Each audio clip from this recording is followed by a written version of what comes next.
जय जगन्नाथ पे तुम यूट्यूब चैनल लिपु क्लासेस को स्वागत। आज आम पे देखिए कि मेजर फॉर हिस्ट्री जहाँकि आम कोर फोर बोली आगुरी आम जानी जहाँकि आम NEP 2021 अनुसार पर होगा मेजर फॉर। तो जहाँ जो पे देख आम आईन 12 गोटी खोदित फलक आम पूर्व देखते जो ट्रिब्यून तार रोमी मानक केमती कौन शासन पद्धति थी। तो अब आम देखिए आईन 12 गोटी खोदित फलक आईन केतोटी 12 गोटी जो खोदित फलक था कौन कौन देखा मैंने। प्रथम अवस्था रोमर विधिविधान अलिखित था। प्रथम अवस्था जो रोमर विधिविधान था से लेखा जाइन अलिखित। तेणु विचारपति मैंने मन मुताबक विचार करने साधारण दोष कठोरतम दंड विधान करते। विचारपति मैंने मन मुताबक से विचार करते छोटिया दोष गोटे बहुत बड़ कठोर दंड दि जाऊला।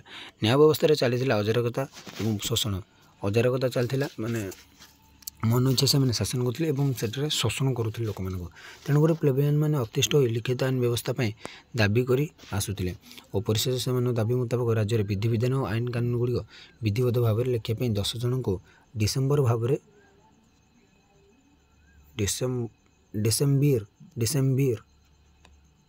डिसेम्भिर अम्भयटा बोले डिसेम्भिर नाम नियुक्त करागला। किए मैंने अतिष्ठ माने दाबी कले ना प्लेबियन मैंने दाबी कले आमको राज्यर विधिविधान और आईन कानून गुड़िक विधि भाव लेखा लेखापी से 10 जन डिसेम्बर को माने डिसेम्भिर के नियुक्ति कले।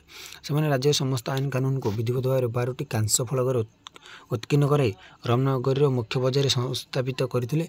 यह आईन को प्लेबियन मानकर माग्ना कार्टा कहुए। माग्ना कार्टा क्या कहुए जो राज्य 10 माने कौन 12टी कांस्य फलक से उत्कीर्ण कराई रामनगर मुख्य बजार संस्थापित कले और यह आईन को प्लेबियन मानकर माग्ना कार्टा कहुए। तो देखिए 8 ରୁ 12 गोटी खोदित फल सेमती किसी इंपोर्टां ना खाली ये मुझे कहीदे कि सी जो 10 जन डिसेम्बर भाव में नियुक्त कराला और केतोटी कांस्य फलक ना 12 गोटी प्लेबियन मानकर आईन को कौन कहुए ना माग्ना कार्टा कहुए। तो देख पे राजनैतिक अधिकार पर संघर्ष आईन कानून लिखित रूप से प्रकाशित होगा पर प्लेबियन मैंने पार्टीसान सहित सबु क्षेत्र सामान अधिकार पाइबा विद्रोह रूप कठिन परिश्रम करने आरंभ कले। पार्टीसान मैंने कौन थे धनी श्रेणीर एम धनिक श्रेणीर और एम गरीब श्रेणीर एम सब पार्टीसान मैंने सब प्लेबियन मान अत्याचार करुले। से आईन कानून जो लिखित होगा तो से सब क्षेत्र सामान अधिकार पाइबा पार्टीसान मैंने जी अधिकार पाइबा आम से अधिकार रखू से विद्रोही रूप मैंने पूरा कठिन परिश्रम करने आरंभ कले। परिशेष में प्लेबियन मैंने विजयी होते और से निज मध्य जन कंसल रूप मनोनीत कर अधिकार पाई प्लेबियन मैंने ही जीतिले। से भर जन कंसल रूप मनोनीत करते। ख्रीष्टपूर्व 336 प्रथम प्लेबियन कंसल नियुक्त होते के ख्रीष्टपूर्व 366 36 नहीं पे भूल कर 366 प्रथम प्लेबियन कंसल रूप नियुक्त होते।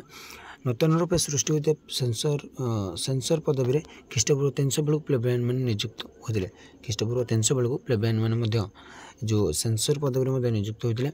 ख्रीष्टपूर्व 287 प्लेबियन और पार्टीसान मध्य बद समाधान होता है। ख्रीष्टपूर्व 287 से मध्य कौन थी जो बद चलता है समाप्त होता समाधान होता। तापर देखिए पे रोमियो साधारणतंत्र विलय केमती साधारणतंत्रटा विलय है नष्ट है।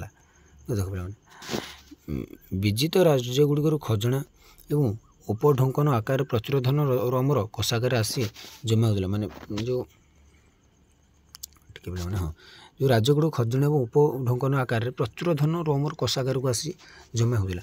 प्रचुर धनागम फल प्रशासक उच्च पदाधिकारी और शासनतंत्र सहित जड़ित प्रतिभाशाली माने भ्रष्टाचारी लांचखोर उच्चाभिलाषी और विलासी हो जाते।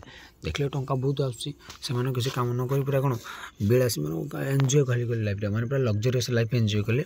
देन उच्चाभिलाषी मान कोटी टू कोटी कोटी टंकार संपत्ति लांच नेले देन भ्रष्टाचारी हो गले जिते देखिले किंतु संपत्ति शासन परिचालन ध्यान न से भोग विलास रक्त रहे शासन परिचालन ध्यान देने खाई पी देश लग्जरीयस लाइफ खाली बंचिले। रामनगर में अनेक भव्य सौध उद्यान मध्यशाला नृत्यशाला प्रभृति गढ़ी उठी सौध उद्यान मध्यशाला गढ़ी उठी नृत्यशाला विभिन्न देश आसी जुगान्तकारी कलार निदर्शन बहन करता मत रामनगर परिपूर्ण होगला। सम्राट मान सेवा नियोजित होगापी स्वल्प मूल्य दास मान माने कम टकर सम्राट मान सेवा करने दास मान सब दास प्रथम से सब प्रचलित थिला। विभिन्न प्रकार खजना देउथिबारु गरीब कृषक मैंने दयनीय बोले माने खजना बहुत प्रकार देले ना तो एम खजना देले किंतु ताको एंजॉय करछंती कि ସମ୍ଭ୍ରାନ୍ତ ଶ୍ରେଣୀର ଲୋକମାନେ ବା ପ୍ରତିଭାଶାଳୀ ଲୋକମାନେ ତାଙ୍କ ଗୁହାରି କାହାରି କାନରେ ପଡ଼ୁନଥିଲା, ସେମାନେ ଗୁହାରି କରୁଥିଲେ। ଏବେ ପିଲାମାନେ ଯେମିତି ରାଜନୀତି ଅବସ୍ଥା ନାହିଁ, ସେହି ସମୟରେ ମଧ୍ୟ ସେମିତି ହିଁ ଥିଲା।